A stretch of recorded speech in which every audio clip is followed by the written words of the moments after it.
Hello and welcome to this episode of Smart Talk, a Data in Motion leadership series. I'm your host, Dinesh Chandrasekhar, Chief Analyst and founder of Stratola. Our guest today is Justin Borgman, CEO and Chairman of Starburst. Justin has had a stellar career in security and data analytics companies. And prior to founding Starburst in 2017, he had founded a company called Adapt, which was later acquired by Teradata, where he served as a VP and GM for quite a number of years. Welcome, Justin. Thank you for having me. Thank you. And so let's start with, about Starburst, right? I think a lot of people know Starburst as a brand, but there are quite a lot of people that are also eager to learn a little bit more about Starburst. Tell us about Starburst, particularly its origins and your drive to start the company. Yeah, my pleasure. So as you mentioned in the introduction, I've been in the data analytics space for about 15 years now, going all the way back to that first startup, which was acquired by Teradata. Of course, as I'm sure your audience knows, Teradata for many decades, frankly, was the leader in data warehousing analytics. And that model really necessitated moving all of your data into a proprietary database, and which was your enterprise data warehouse. And from there, you could run fast analytics and understand your business. I think what we saw was an opportunity to basically turn that model on its head, particularly in two ways. Number one, the ability to leverage open table formats in a data lake. So giving you data warehousing performance, but in a data lake. Sometimes people call this a lakehouse architecture today, as well as being able to reach out to other data sources and join tables that live in another database with tables sitting in that data lake. So for example, you might have an Oracle database or SQL Server database, and you want to join a table in one of those systems with a table in a Iceberg file format in a data lake. And that's essentially what our technology does. The underlying technology is called Trino. It's an open source project. It was originally born out of Facebook, and it is how many of the largest internet companies, LinkedIn, Airbnb, Netflix, Apple, et cetera, do their own data warehousing analytics. Again, in that model where the data lake is the central repository where they can get very low cost of ownership storing data in these data lakes, as well as being able to join other tables as well. And so really Starburst is just the commercialization of that open source project. We provide an enterprise version of Trino that has extra security features, extra connectors, extra performance benefits, and a whole host of other features and functionality. Thank you. And I definitely want to dive a little deeper into Trino and Iceberg and all that. I think those are all great topics for today. But can I step back a little bit and ask you about, if you were to look at the evolution of data architectures, I mean, we had the traditional databases, and then data warehouses came about, and with the explosion of data and the need for processing more real-time data, lakehouse architectures and others came about.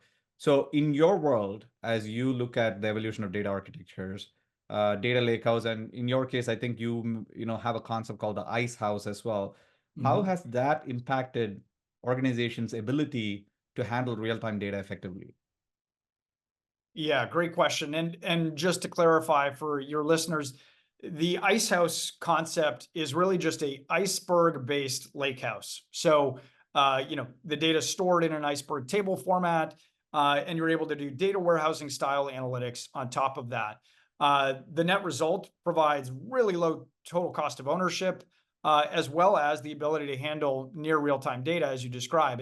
And the way that we think about that is we see a tremendous increase in the amount of streaming data technologies in the market, like Kafka, for example, where customers are increasingly using that to stream data in near real time into a data lake. And from our standpoint, that's where we want to pick it up. We've built something we call streaming ingest, where you can connect that to a Kafka stream, and we will automatically turn that into Iceberg tables and make them available for querying almost instantaneously. So this does enable a business now to have much faster, fresher insights on their data as a result of this architecture. Thank you. So the Lakehouse promises definitely to be a very unified architecture approach for batch and real-time analytics. Could we say that? I mean, how do you see this architectural shift, transforming BI and the traditional decision making across industries today? How has that changed? Yeah, I do see it changing things pretty dramatically. I think one of the drivers and one of the benefits of this architecture is as simple as economics. At the end of the day, those traditional data warehouses could get very expensive. That was actually probably one of the number one complaints during my time at Teradata. Nobody ever said Teradata was a bad database. It's actually a great database system. It just happens to be extremely expensive. And once you're in, and you're sort of committed. And so this data lake model allows you greater flexibility because you're using open formats, which allows for the customer to choose what is the right engine to access my data. So it gives you a lot of flexibility, reduces the lock-in, but also allows you to store your data in really inexpensive commodity storage, which in the cloud context is increasingly S3 or Google GCS or Azure Data Lake storage. And even in the on-prem world, we see S3 compatible object storage from companies like Dell or IBM or what have you, where you can basically get S3 on-prem. So that becomes the sort of common foundation layer for storing data very, very cost effectively. And that is part of what's driving this transformation. Okay. So let's maybe now get into Trino, since I think that's kind of like the whole driver behind your offering. It has gained popularity over the years as a very powerful query engine in the real-time data space. How do you see its role evolving in the modern data ecosystem, especially, as you mentioned, there are other open source technologies like Apache Iceberg, which are also offering a lot of interoperability between like different data systems and so forth. So how has this, combined with the combination of some of these other open source technologies, changing the modern data ecosystem?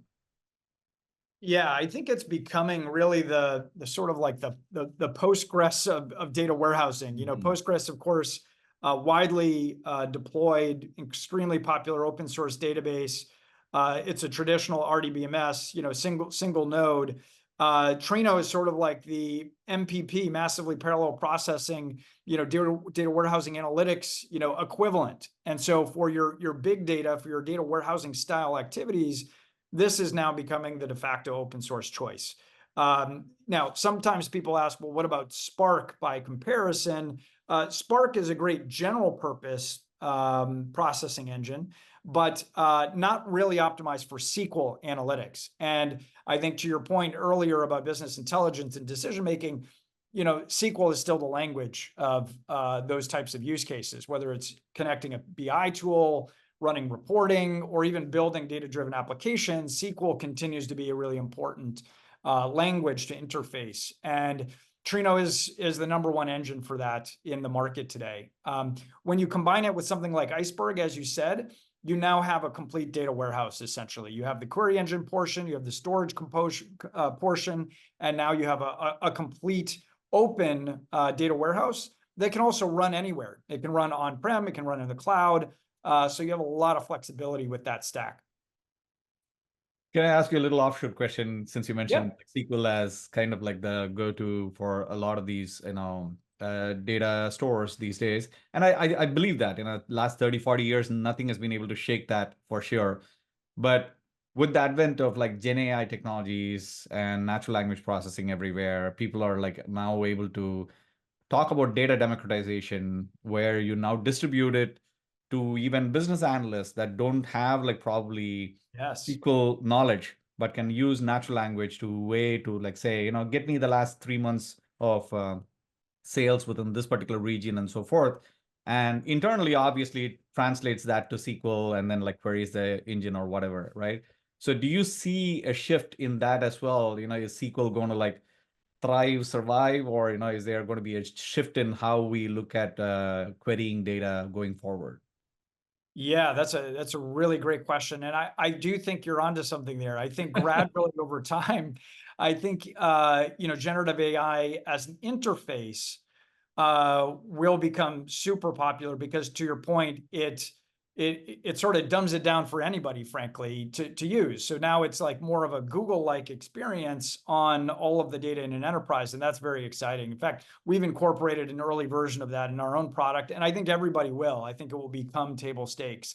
I do think, though, behind the scenes, those technologies will really just be converting that natural language into a SQL syntax for the engine to actually execute. So I think the language will still be important, but it may become more of an implementation detail behind a generative AI, natural language style interface. I think you're spot on. It kind of reminds me of like, when calculators or even graphing calculators, were invented, suddenly like we didn't need to know all the formulas and exactly how to do, long division because our calculator took care of that. I think that's kind of what generative AI is going to do for us here. Easier access to data, definitely for sure. I think that's where we're headed. So, definitely an exciting space. Yeah. So we spoke about Trino. Can I shift gears and ask you about Iceberg? Again, that's becoming very, very popular. I see the bigger behemoths in the industry starting to adopt Iceberg as like a very natural way to say, we are interoperable, we support it, and so forth. So as organizations increasingly adopt real-time analytics, what is the role of Iceberg in this, in enabling a more efficient and scalable data management? What is your opinion on that? Yeah, I think it's a big deal. I think it's the biggest story other than AI of 2024. And the reason I say that is the format's been around for a few years, but really this year, the market sort of settled the debate on which format is going to win. There was a brief period where, there are sort of three popular competing formats, and it was a question: who's going to win? Our bet was always Iceberg. I guess I would say we predicted it would go this way, but I think the market has sort of agreed. Really, this summer when both Snowflake and Databricks announced their own intentions to support it, and that sort of just killed the debate. Like Iceberg is the de facto standard.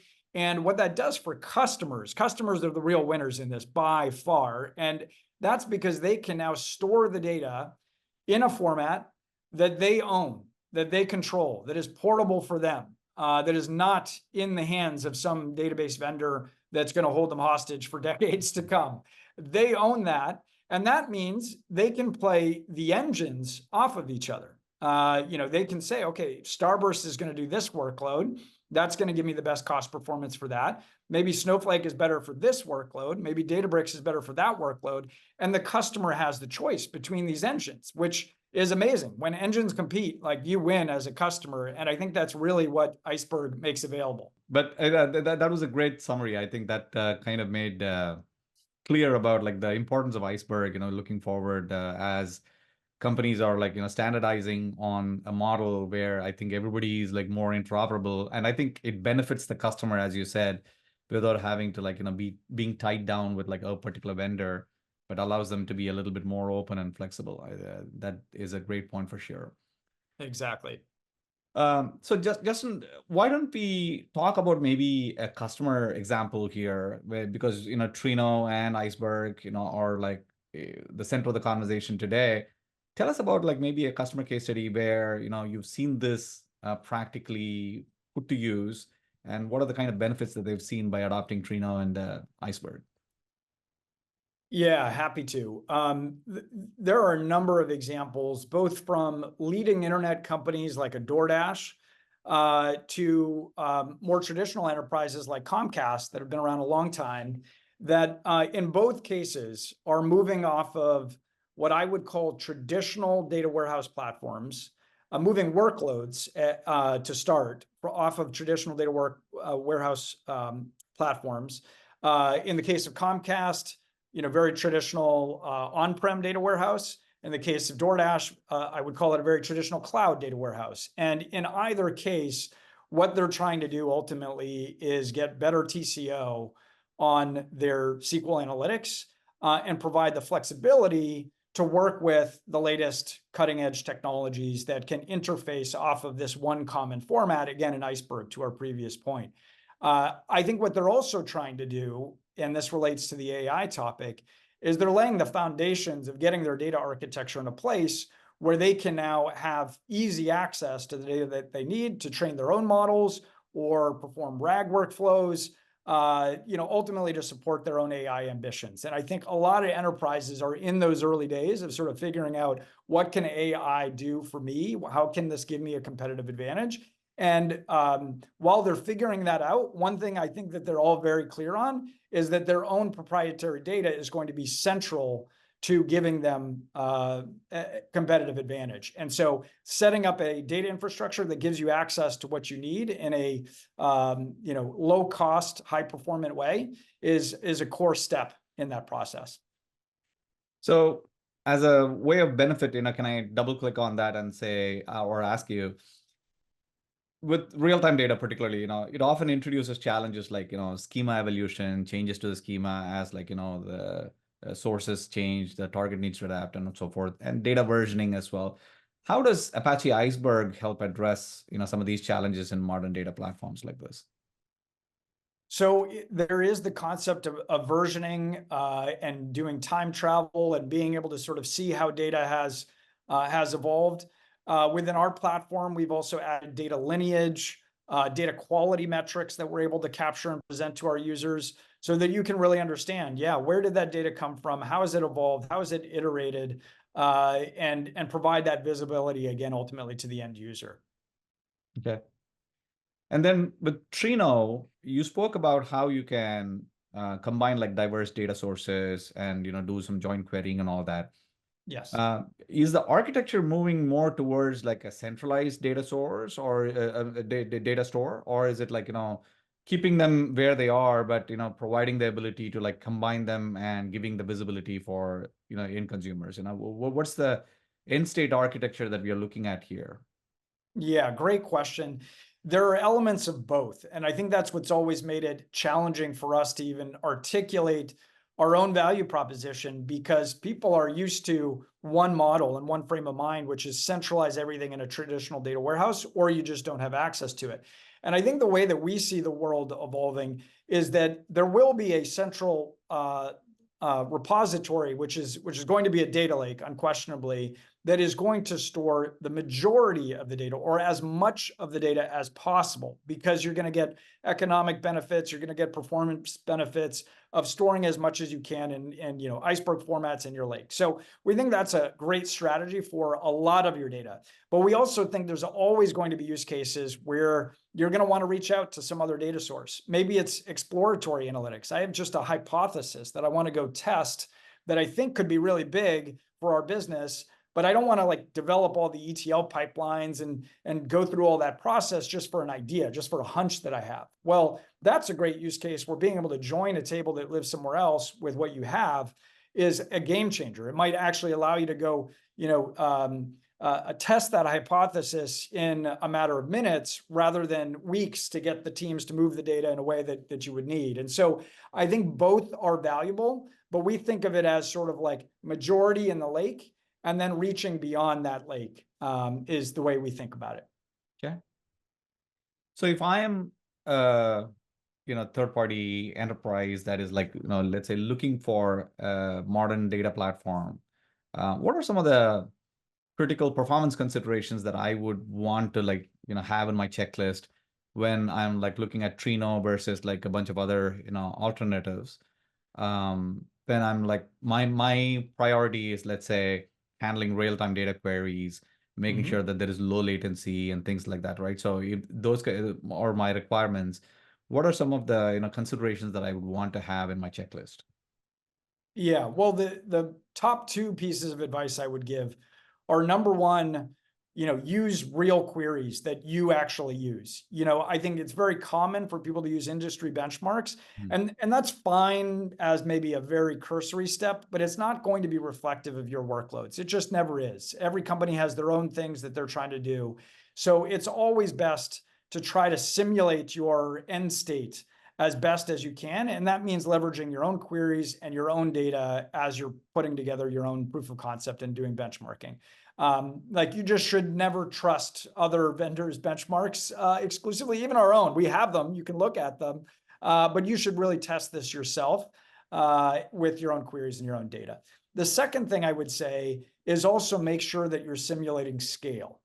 And scale is important because this is where, at least we find some of our own opportunities with customers to, let's say, replace a vendor that they've purchased, where, in the POC process, they thought that vendor met their needs, but as they got to real production scale, it just couldn't handle it. And this is where I think also there's a great benefit to leveraging open source technologies like Trino, which have been proven at the largest scale imaginable. Like Apple is running it at insane scale, obviously Facebook, insane scale. So this stuff can work, it works at that scale. That should give you some peace of mind. But even still, I would say simulate it yourself in your own benchmarking process to really ensure that these different technologies are going to meet the needs that you have in production.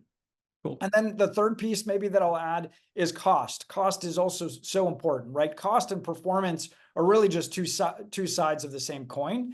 And you need to factor that in your benchmarking too, right? You're not just going to choose the fastest one. You want to choose the best cost performance.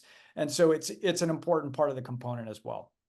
I agree. I think that's a major checklist item for a lot of people that are evaluating solutions out there for sure. Yeah. So maybe let's bring this to close. From a trends perspective, I just want to ask you, there is a lot that's happening in the data space today, right? So there are data warehouse vendors, lakehouse vendors, data lake vendors, and several alternatives, real-time analytics databases and whatnot. The choices are definitely like wide and confusing for the buyer. So from an emerging trends perspective, do you see some kind of convergence happening when it comes to like real-time data processing, the data lakehouse architectures that we just spoke about, and the open source ecosystem in general? Like, is there like any kind of convergence that you see happening that will make it more clearer for the buyer in the near future? I do. I think we're starting to see very popular patterns emerge. Very often, these patterns originate in the internet hyperscalers and then translate to the enterprise over time. And I think we're now at that point where it is making its way into the enterprise. And the patterns that I see are leveraging technologies like Kafka for the streaming portion. And of course, you have multiple choices there. You can do Confluent, you can do Amazon's version. You have choice in all of these open source platforms, which is great. I think Iceberg for sure for the format to store your data. That to me seems like the safest bet you could possibly make. And then on the engine side, again, finding the right engine for the right job. I think if it's SQL analytics, we would say Trino and Starburst are the best bet, but you should prove that to yourself. If you're training a machine learning model, you'd probably use Spark for that. And those are the patterns that we see. I think all four of those technologies will be incredibly popular in open source derived data architectures for years to come. And again, open source gives you that flexibility to be able to mix and match components over time, which is going to make your architecture stand the test of time. And I think that's really what you want to do, is not create technical debt that you're going to have a really hard time replacing 10 years from now. And open source gives you that flexibility. Love that point. Thank you. I think we should wrap this up with that great note.